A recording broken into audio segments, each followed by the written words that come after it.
this adult salad. You could eat when you grow up. And this boy having his mind, when he becomes 18, he will eat that adult salad. You'll tell him, don't answer the phone. Tell daddy he's not here. You're teaching him there is a good lie and there is a bad lie. No wonder what the Sha'ir said, إذا كان رب البيت بالدف ضاربا فشيمة أهل البيت الرقص. If the father of the house, the one who's playing the guitar, no wonder everybody else will go and dance because you are the one who's playing the guitar. Bottom line, my brothers and sisters, let's go and take care of our children in the ways that Islam taught us and train them, tap their shoulders. Rasul sallallahu all the adadila that you see, Abdullah ibn Abbas, Abdullah ibn Jabir ibn Abdullah, all these Abdullah ibn Mas'ud, they used to line up at Dhuhr time. So Rasul sallallahu tap their shoulder. They are the ones who are the guidance that we have today. They are the ones that kids that Rasul sallallahu trained them from the beginning. My conclusion is, we worry so much many things, what kind of car they're going to drive, what school they're going to go, in terms of materialistic things. Nothing wrong with that, which I will come later to it, education, how important it is. The reality, my brothers and sisters, is let's spend more for the fear of Allah Azza wa Jal. My conclusion is, وَأَمَّا الْجِدَارِ Rasul sallallahu said, Allah Azza wa Jal said in the Quran, that when he talks about a good father who died, he said, he literally said, a father who passed away, Allah Azza wa Jal said, and a prophet of Allah. Remember that. We worry about materialistic, but they may not even care about your wealth.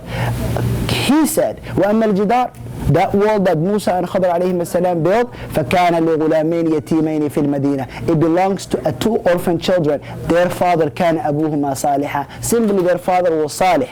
And Allah Azza wa Jal took care of him. Whatever he hid for them, Allah will send the prophets of Allah to protect, and so they can, when they become old, they can take that.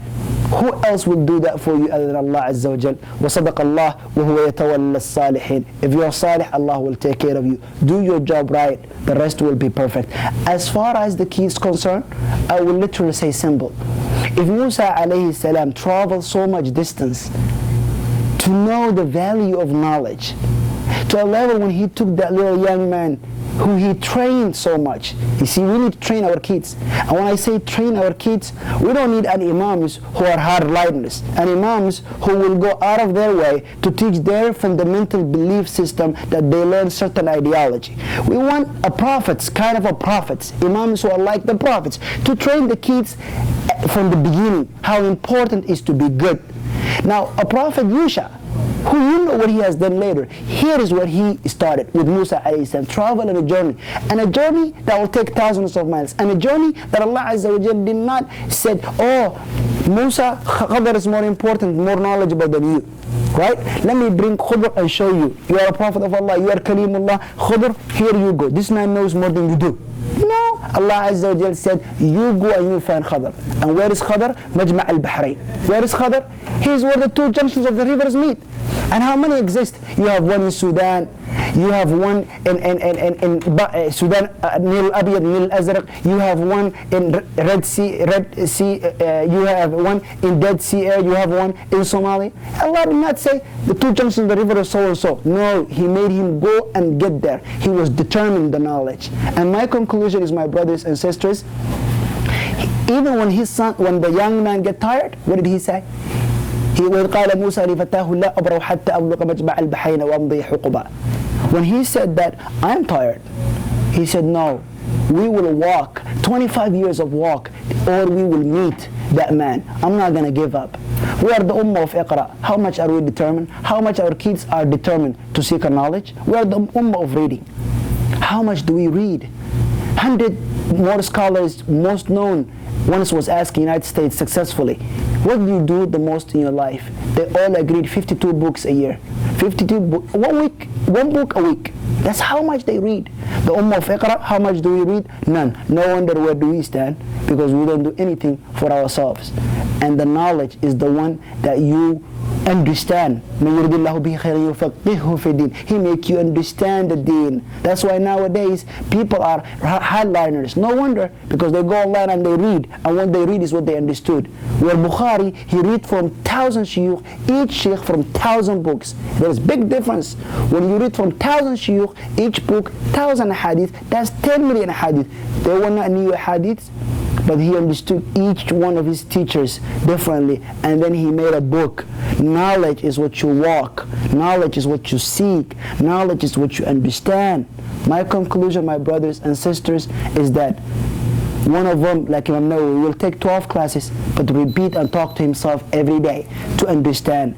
Knowledge is bahr. One guy told a sheikh once, and I will end maybe, inshallah, here. Once he said, sheikh, why don't you download all the knowledge that you have? He took him to a fountain, and he made him drown. He said, man, you almost killed me. He said, what do you like the most? To breathe. He said, when you love knowledge as much as you like to get air that time, see me next time.